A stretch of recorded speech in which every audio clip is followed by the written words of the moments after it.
কেউ বলছেন সাম্প্রতিক সময়ে বাংলা ভাষার অন্যতম সেরা সিনেমা এটি। আবার কারো মতে গত কয়েক বছরে গোটা ভারতের সবচেয়ে সুনির্মিত ছবি এটি।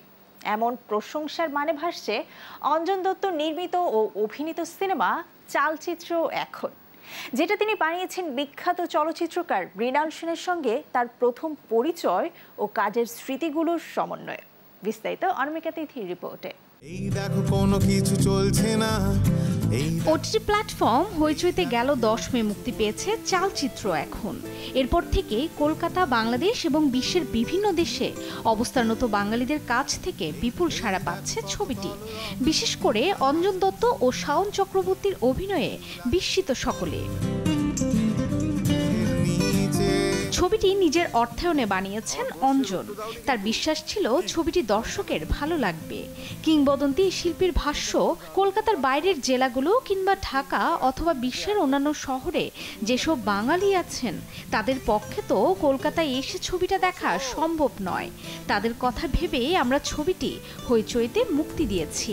একটু অন্য ধরনের ছবি বা certain kind of cinema will be watched by certain kind of people. আমি জানতাম ছবিটা ভালো লাগবে দর্শকের, রিস্কটা নিয়েছি, নিজের টাকা খরচ করেছি, কিন্তু এতটা ভালো লাগবে, এত আন্তরিকভাবে সবাই ছবিটা নিয়ে লিখবেন এটা ভাবিনি।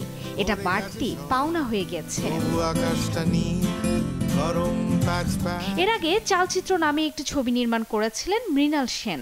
1980 সালে মুক্তি পাওয়া সে ছবিতে অভিনয়ের মধ্য দিয়ে অভিষেক হয়েছিল অঞ্জন দত্তের।